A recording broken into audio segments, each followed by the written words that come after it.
ఒక సీఐ నేరుగా సీఎంకు నోటీసులు పంపారు. ఈ వ్యవహారం ఇప్పుడు సంచలనంగా మారుతోంది. పులివెందుల సీఐగా పనిచేసిన సీఐ శంకరయ్య సీఎం చంద్రబాబుకు నోటీసులు పంపించారు.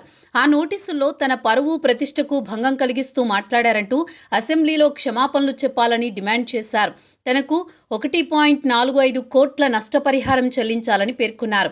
వివేక హత్య జరిగిన సమయంలో శంకరయ్య పులివెందుల సర్కిల్ ఇన్స్పెక్టర్గా పనిచేశారు. ఒక పోలీస్ అధికారి ఏకంగా ముఖ్యమంత్రి చంద్రబాబుకు నోటీసులు ఇచ్చిన ఘటన ఇప్పుడు రాష్ట్ర వ్యాప్తంగా చర్చగా మారింది.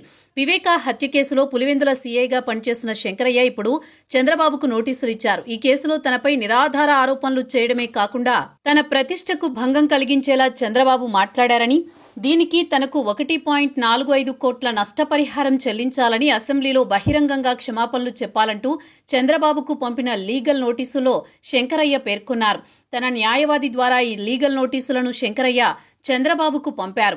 వివేక హత్య కేసు వ్యవహారంలో సీఐగా పనిచేసిన శంకరయ్యపై పలు ఆరోపణలు వచ్చాయి. అప్పటి కడప ఎంపీ వైఎస్ అవినాష్ రెడ్డి స్థానికంగా కొందరి ఒత్తిడి వల్ల తొలుత కేసులు నమోదు చేయకుండా ఘటనా ప్రదేశాన్ని శుభ్రం చేయడం, ఆధారాల్ని మరుగునపరిచే విధంగా సీఐ వ్యవహరించారని ఆరోపణలు వినిపించాయి.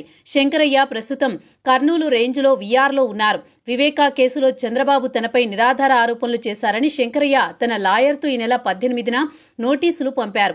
వివేక హత్య తర్వాత ప్రభుత్వం సీఐ శంకరయ్యను సస్పెండ్ చేసింది. దీనిపై సీబీఐ విచారణకు ఆదేశించింది. ఆ తర్వాత వైసీపీ ప్రభుత్వం 2021 అక్టోబర్ 6న సస్పెన్షన్ను ఎత్తివేసింది.